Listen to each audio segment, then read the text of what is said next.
अस्सलाम वालेकुम आदाब सत श्री अकाल। मैं शहरोज सुल्तान विरक, तुसी देख रहे हो खोज पंजाबी चैनल।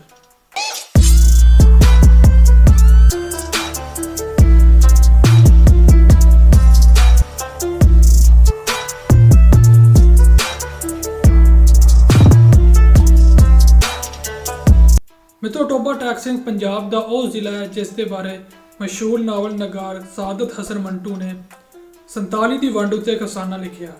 फिर इस अफसाने उत्ते एक फिल्म भी बनी तो बाद विच मशहूर टीवी चैनल PTV ने इस दे उत्ते बूटा फ्रॉम टोबा टैक सिंह ड्रामा भी बनाया।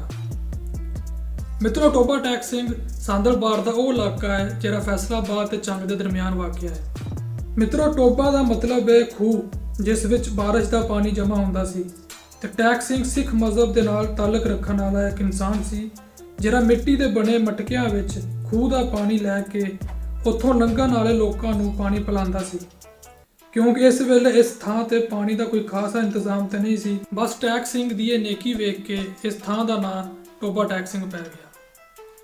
मित्रों, कहते होंगे ना कि 100 साल जिंदा रहने वास्ते 100 साल की जिंदगी का होना लाजमी नहीं है। बस एक दिन कोई ऐसा गुजार जाओ कि लोग तुहानूं 100 साल तक जिंदा रखन।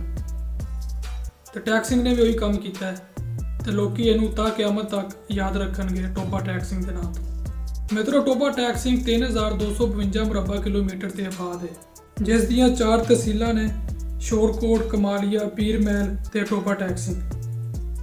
मित्रों, सन 1970 विच जिलिਆਂ का नाम बदलने की एक हवा चली जिस विच लैलपुर का नाम बदल के फैसलाबाद रख दिता गया, मोंटगोमरी का नाम बदल के साहिवाल रख दिता गया तो कैंबलपुर का नाम बदल के अटक रख दिता गया।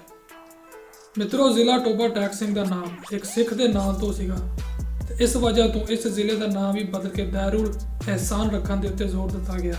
मित्रों, 1988 विच मियाँ मुहम्मद नवाज शरीफ के दौरे हुकूमत विच एक इजलास होया जिस विच टोबे का नाम बदल के दारुल एहसान रखने के उत्ते जोर दिता गया।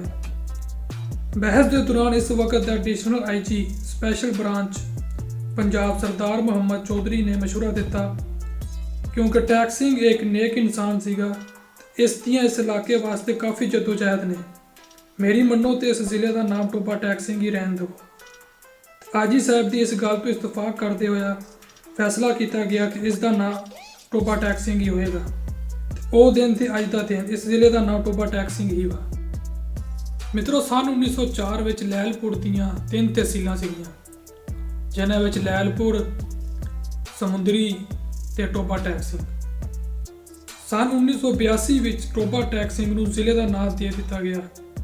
इस जिले की वजह शोहरत किसान कॉन्फ्रेंस सीगी। मित्रों, टोबा टैक सिंह विच पंजाबी का जंगोची लेजा बोलिया जाता है।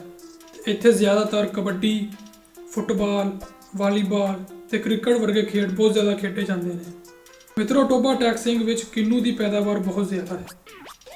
इस तो इलावा इस इलाके में कपास, मकई, गंदम, कमाद वर्गियां फसलां भी बहुत ज़्यादा काश्त होंदियां ने।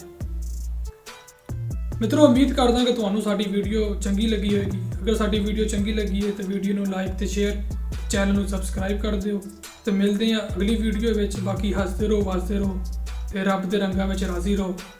रब